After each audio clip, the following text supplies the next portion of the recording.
Et maintenant, eh ben, c'est à vous, hein, je vous repasse le micro. Sur comment vous voyez, vous, ces perspectives, hein, on va se projeter, hein, sur le futur, les années à venir. Hein, les dernières interventions ont lancé ce débat, ont lancé quelques pistes. Donc, vous, comment vous voyez ça? Il y avait une question aussi tout à l'heure, hein, qui lançait hein, cette question. Allez, le micro arrive. Voilà, Paul Cadran. Je voudrais faire part d'une réflexion qui n'a pas été encore abordée, mais moi j'ai une crainte pour l'avenir de l'agriculture du pays de Rennes et pour l'avenir de l'emploi. C'est que pour plein de raisons diverses, la situation des marchés, les contraintes de travail, la difficulté à trouver du foncier, comment dire, les problèmes de voisinage aussi et de cohabitation avec les citadins ou les urbains, on évolue, et je pense que c'est déjà un peu entamé, on évolue vers une agriculture plus végétalisée que de l'élevage.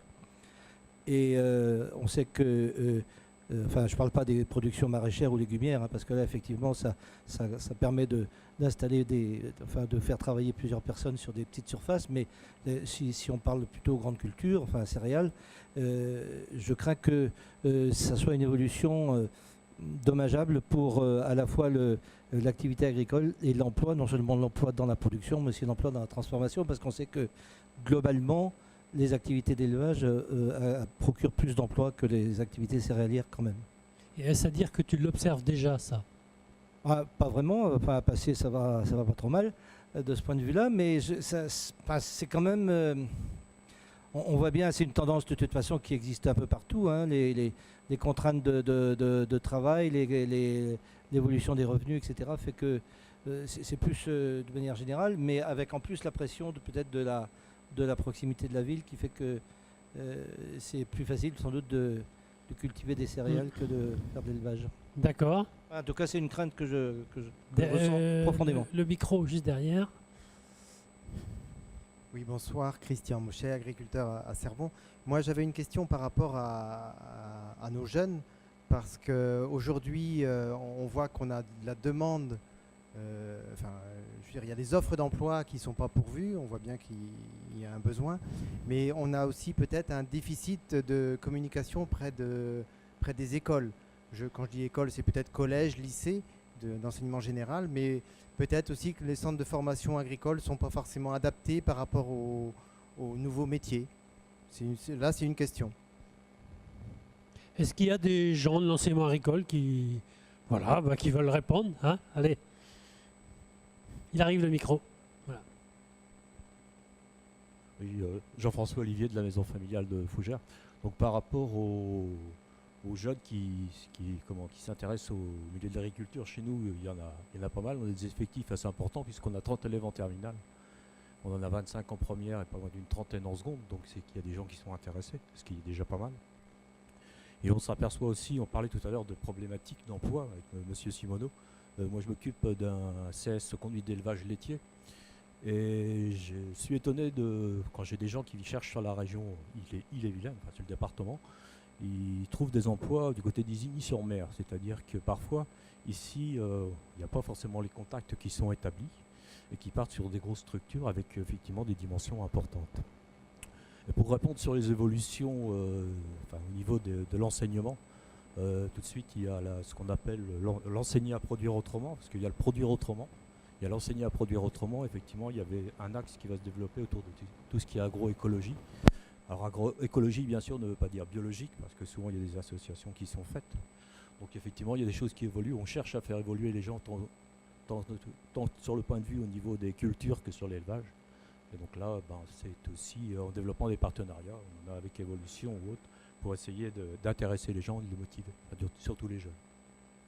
Après, c'est de participer au forum des métiers, comme on était à la nuit de l'orientation à Rennes. Donc, il y a des jeunes qui viennent, mais bon, sur l'élevage, si on fait un constat sur la soirée, je crois que mon collègue qui fait de l'élevage équin a eu beaucoup de monde, beaucoup de jeunes filles.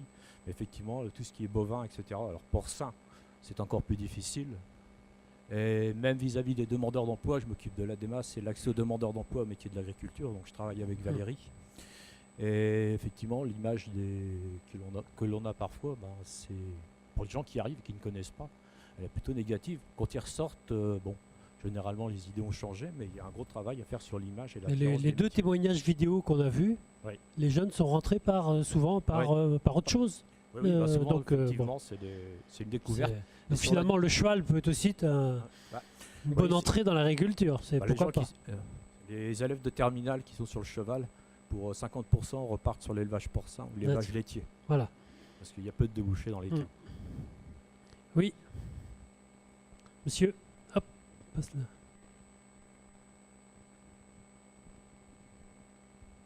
Concernant la promotion des métiers, donc il y a un travail qui est fait entre la Chambre d'agriculture et l'AEF. Donc c'est un des dossiers que l'on a actuellement. Donc il y a un gros travail qui est fait en association avec l'AEF, le syndicalisme quel qu'il soit, la SAFPA notamment aussi, donc qui regroupe les salariés de l'agriculture. Et donc là, on a des contacts avec et aussi les services de remplacement, j'oubliais, ils sont devant moi. Donc il y a un gros travail qui est fait auprès des écoles, des élèves. Et donc on a un comité de pilotage, emploi. Gros travail, c'est quoi le travail? C'est d'aller dans les centres de formation, dans les collèges, pour expliquer ce qu'est le métier. Pratiquement c'est 12 ou 15 contacts que l'on a avec les collèges. Donc ça représente quand même... D'accord, c'est pour éveiller des vocations chez les collégiens. Voilà, éveiller des vocations. Et actuellement, on a des pistes avec les centres de formation, le rectorat éducation publique, le Rennes Métropole aussi. Donc on va travailler, on a une réunion prochainement avec Rennes Métropole et tout l'enseignement diocésain également. Donc là, on a des pistes pour promouvoir les métiers verts. Voilà. D'accord. Ok. Oui. Monsieur ici. Et donc Roger Buffet, élu et agriculteur et vice-président de la Fédération départementale des MFR. Et je crois aussi que nous, agriculteurs, on se doit aussi de positiver notre métier.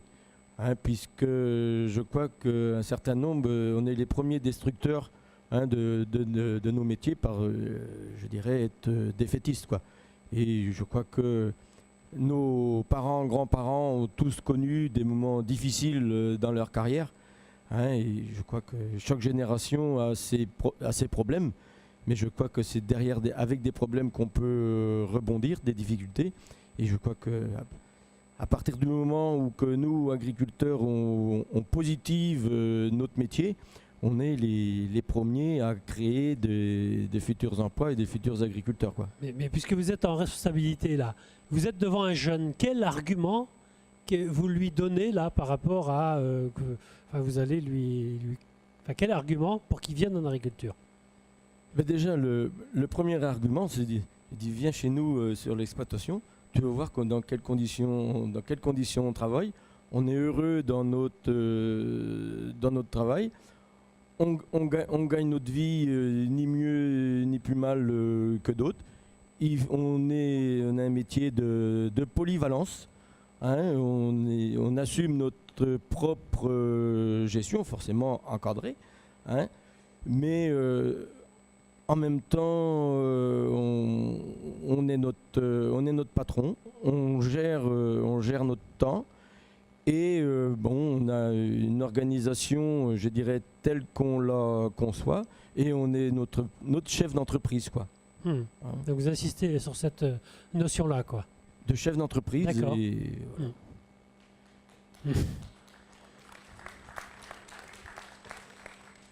Oui. Allez-y. D'accord. Merci. C'est toi le rétro. Patrick Plénier, je suis conseiller municipal à Cesson-Sévigné. Pour rebondir sur ce que disait monsieur, là, à propos de l'inquiétude qu'il pouvait avoir justement sur tout ce qui était pression foncière des villes sur les campagnes, à Cesson-Sévigné, on est assez bien placé. La commune de Cesson-Sévigné fait 3200 hectares. Sur les 3200 hectares, il y a 750 qui sont sous l'emprise urbaine aujourd'hui. 150 hectares sont maintenant sous l'emprise de la ligne LGV, donc c'est 150 hectares de terres agricoles qui disparaissent. Via Silva, c'est un projet qui va enlever à la commune de Cesson-Sévigné seule 600 hectares supplémentaires. Donc je vous laisse calculer un petit peu ce qui va rester en surface agricole à Cesson-Sévigné. Pourtant, il y a plus de 20 agriculteurs, beaucoup laitiers, éleveurs de porcs, etc., des maraîchers. Et nous formons le projet sur la commune de Cesson-Sévigné avec le concours, je l'espère, des communes voisines, de construire une station de biométhanisation qui, nous souhaitons, dégage et aide les différents agriculteurs à résoudre leurs problèmes d'épandage, qui leur enlève une grande partie de leur travail en déléguant ça à d'autres. Voilà. C'est le projet sur lequel on commence à se pencher depuis Il est quelques à mois l'initiative seulement. de qui, ce projet? De votre serviteur. Enfin, c'est moi qui l'ai lancé, si vous voulez, à la dernière campagne municipale. Je suis de formation agro, enfin, j'ai travaillé dans l'agroalimentaire longtemps, dans la viande. Et donc pour vous, en fait, le fait de résoudre cette question-là, oui, pour moi, ce serait un élément important qui pourrait aider les chefs d'exploitation à répondre à plusieurs problématiques. La première problématique, c'est la quantité de travail qu'ils ont à faire quand ils ont un chantier de fumier, hein, d'accord. Tout ce qui est lié à l'épandage, etc., tout ça. La seconde, c'est justement tout ce qui a trait au traitement de leur matière végétale, enfin de leurs déchets végétaux. Voilà. d'accord. Et qui va investir alors dans cette unité-là? Nous en sommes aujourd'hui au stade de l'étude. D'accord, c'est une. Pour le moment, voilà. Mais ce que je veux dire, c'est qu'effectivement, c'est un souci que nous avons conscience, si vous voulez, au niveau de Cesson-Sévigné, qui est très important pour stabiliser les agriculteurs sur les exploitations qu'ils ont, et même les aider éventuellement à créer des élevages hors sol, puisque la production de leurs déchets végétaux peut être à ce moment-là être traitée par une usine à l'extérieur, et eux n'utiliser que les matières organiques dont ils ont besoin pour faire leur fertilisation. D'accord, donc on voit du, Voilà. du volontarisme de votre part. Merci. Merci. Oui, un complément, puisque Paul Cadran donc, avait émis évidemment la problématique durable de la place de l'élevage dans le pays de Rennes. Et le pays de Rennes, ça a toujours été la place de l'élevage, et notamment la place de l'élevage laitier, mais pas seulement. L'élevage de porc est très présent, effectivement. Dans la durée, on peut s'inquiéter de la présence dans 20 ans de nos exploitations d'élevage qui génèrent beaucoup d'emplois et qui finalement fait aussi quand même la force de notre agriculture sur le pays de Rennes. Cette réflexion, elle est quand même aujourd'hui très présente à la Chambre d'agriculture, mais elle est relayée aussi par les élus, puisque dans le cadre du SCOT, il y a une protection aujourd'hui sur ce qui serait urbanisable ou pas. On a un fléchage. Nous, dans notre réflexion au niveau de la Chambre d'agriculture, on veut aller plus loin. On ne veut pas seulement cibler finalement que la problématique foncière, mais la problématique des sites d'exploitation, elle est très importante.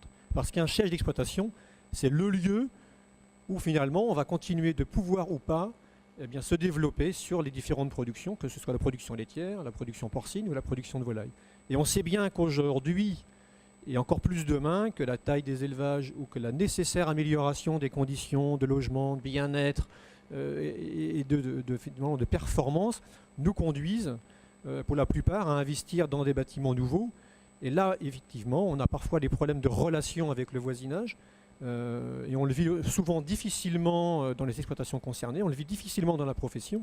Et on attend souvent de la part des élus aussi une implication pour comprendre finalement les enjeux de l'exploitation agricole, les enjeux finalement de produire localement, y compris en production porcine, parce qu'aujourd'hui faire un élevage de porc sur notre pays de Rennes, je peux vous dire que c'est un vrai parcours. Et je pense qu'on a besoin, avec les élus, de faire partager, si on veut encore demain avoir ces productions, de les faire partager. Que ce soit de la méthanisation ou pas, parce que la méthanisation, c'est un complément et qui est intéressant. Donc ça, c'est un enjeu très important. Je l'évacue un peu, mais malgré tout, c'est un enjeu très important sur la thématique d'emploi. Parce qu'aujourd'hui, notre département, on est sans doute celui qui, je crois, on est encore en 2014, hein, Marcel ne me dira pas le contraire, on a celui qui est installé le plus. On a encore la chance, alors par cette dynamique territoriale, beaucoup de jeunes veulent s'installer dans nos métiers. Donc on a quand même plutôt une bonne image de nos métiers, parce que, alors on a encore des jeunes de nos familles, mais un jeune sur 3 qui vient aujourd'hui s'installer vient d'autres horizons, d'autres parcours, et qui souhaitent vraiment faire ce métier. Et donc là, effectivement, on a besoin de continuer de communiquer, de permettre effectivement à ces jeunes de nous rejoindre. Mais c'est ce que l'on fait et on a quand même des réussites. Et sur le Pays de Rennes, je peux vous dire que de nombreux jeunes s'installent aujourd'hui et sont vraiment très heureux. Alors les problématiques de revenus sont réelles, on ne va pas s'en cacher, ce n'est pas le débat de ce soir. Mais on travaille sur ce sujet, notamment à l'antenne de la Chambre d'agriculture. Et c'est un enjeu très important, voilà, pour faire en sorte que l'élevage reste. Parce que si l'élevage s'en va, ce sera de la céréalisation. Ce ne sera pas, et là je peux vous dire très clairement, on peut espérer effectivement localiser davantage de production type maraîchère. Je crois qu'il y a la place, il n'y a pas de souci là-dessus. Mais on sait malheureusement que généralement, eh bien, ce sera d'abord la production céréalière. Et là, c'est une moindre valeur ajoutée, c'est moins d'emplois associés. Et c'est parfois des agriculteurs qui peuvent venir de beaucoup plus loin parce que faire de la production de céréales, il n'y a pas besoin d'être localisé là auprès. Donc là, c'est un enjeu. Et si on veut préserver finalement ce foncier agricole, c'est d'abord et avant tout de protéger nos sièges d'exploitation. Ça mérite effectivement de la profession un certain nombre de prises de positions très difficiles, notamment sur le fait qu'on ne souhaite pas aujourd'hui le mitage, voilà, un certain nombre de points, mais aussi de la part de vous élus, eh bien, de nous accompagner pour permettre eh bien, aux exploitants de se moderniser, de créer eh bien, finalement des outils modernes pour pouvoir transmettre demain, parce que c'est ça aussi l'enjeu. Bon, donc, l'élevage, oui, que vous pointez comme un enjeu. Ah, très bien, merci Paul. Voilà. Alors, la soirée, enfin l'heure avance. Est-ce qu'il, par rapport à l'avenir, aux perspectives d'avenir, à ce que vous avez envie de faire sur cette question-là, est-ce qu'il y a un souhait d'intervention? Oui, monsieur.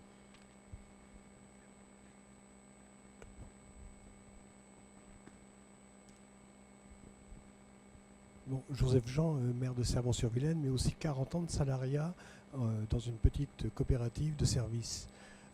On voit bien que le salariat est une composante quand même de nos exploitations agricoles. Et j'aimais aussi le terme qui était souvent employé dans quelques exploitations que je côtoyais. Par exemple, chez Frédéric Simoneau, très souvent, Frédéric ou son père me disait « mes collaborateurs hein ». Et je pense qu'il faut qu'on mette ces salariés en avant un petit peu, qu'on leur donne l'expression, qu'on leur donne la parole, parce qu'ils ont à défendre aussi le métier avec les agriculteurs. Donc c'est pas qu'une affaire de produits, mais aussi il faut valoriser les hommes, les personnes, quoi. Voilà. Hein. C'est ça le. D'accord. Les impliquer. Bien. Oui. Donc effectivement, Emmanuel Renaud, agriculteur et employeur d'un salarié qui a 25 ans, donc un jeune qui n'est pas du tout issu de l'agriculture.